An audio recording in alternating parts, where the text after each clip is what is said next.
Berikutnya masih terkait dengan bisnis model, bahwa bisnis model ini sangat erat kaitannya dengan core process atau proses inti yang sudah disinggung pada business development model ini, yaitu ada faktor strategik, taktik, operation. Nah, jadi core process ini memastikan bahwa organisasi ini mampu mencapai misi dan tujuan perusahaan serta memenuhi harapan pemangku kepentingan. Nah, bagaimana caranya si core process ini mampu mencapai misi dan tujuan perusahaan? Jadi ada 4 hal yang dilakukan. Pertama adalah pengembangan dan penyampaian strategi. Di dalam core process perlu upaya untuk tadi menetapkan dahulu strateginya apa dan bagaimana strategi itu di-deliver.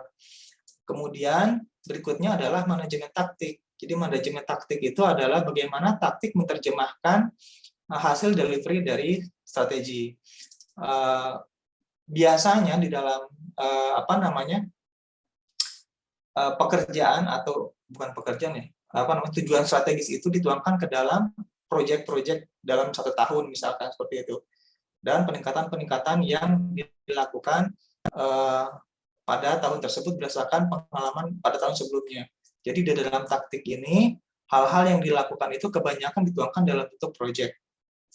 Lalu berikutnya adalah bagaimana keberlanjutan dan pemantauan operasi rutin. Artinya bahwa operasi yang dilakukan oleh organisasi pada core process itu perlu dijamin keberlangsungannya dan terus dipantau. Berikutnya adalah terkait dengan compliance, karena core process ini adalah STOC ya. Jadi di sisi compliance adalah kegiatan yang dirancang untuk memastikan kepatuhan. Artinya hal-hal apa saja yang diperlukan untuk memastikan kepatuhan atau compliance terhadap berbagai aturan yang telah ditetapkan baik oleh pemerintah maupun otoritas terkait. Nah, terkait dengan pengembangan dan penyampaian strategi, itu ada beberapa hal. Pertama adalah strategi bisnis. Di dalam strategi ini ditetapkan strategi bisnis, yaitu merupakan suatu pernyataan tentang apa yang ingin diraih organisasi dan bagaimana rencana untuk meraihnya, dan didasarkan pada keputusan strategis mengenai masa depan organisasi. Jadi strategi bisnis ini merupakan driver utama dalam menggerakkan organisasi. Nah, bagaimana sih peran manajemen risiko ke dalam strategi? Yaitu bahwa manajemen risiko itu harus memastikan bahwa strategi yang dibangun itu efektif dan efisien, serta keputusan strategisnya akan memberikan hasil yang diinginkan. Itu merupakan input atau masukan manajemen risiko pada sisi strategi. Lalu pada taktik, udah berapa menit ini? Oke, pada taktik, suaranya kedengeran nggak ya? Pada taktik, saya dekatin aja ya. Nggak kedengeran. Nah, pada tes. Nah, sebentar, saya cek dulu mic-nya ya. Speaker, mikrofon. Nah, pada taktik adalah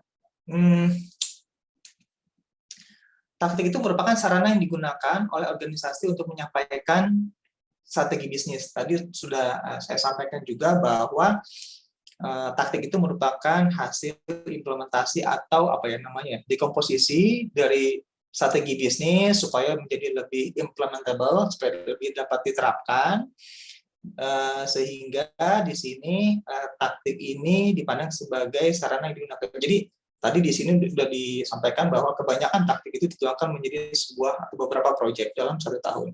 Lalu bagaimana manajemen risiko itu menjadi masukan dalam taktik?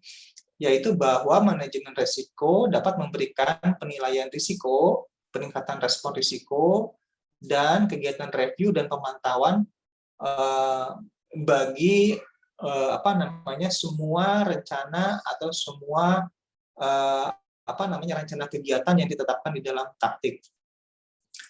Berikutnya adalah operasi. Di sini hal terkait dengan operasi adalah bagaimana membangun operasi efektif dan efisien, di mana operasi yang efektif dan efisien ini dapat memberikan keunggulan kompetitif bagi organisasi secara signifikan atau bagaimana menempatkan organisasi ini pada posisi yang lebih baik untuk memberikan value for money. Ini dalam sudut pandang si customer.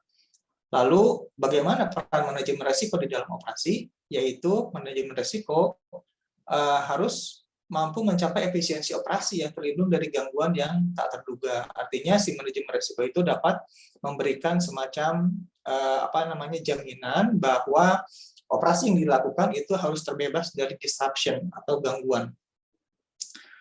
Dan terakhir adalah kepatuhan. Nah, di kepatuhan ini adalah bahwa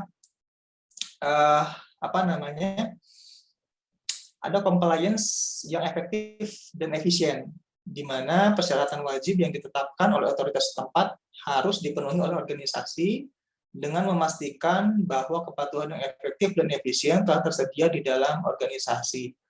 Ya, jadi sejauh mana organisasi itu mematuhi semua peraturan yang ditetapkan oleh otoritas, namun kepatuhan itu tetap dalam rangka secara efektif dan efisien. Begitu.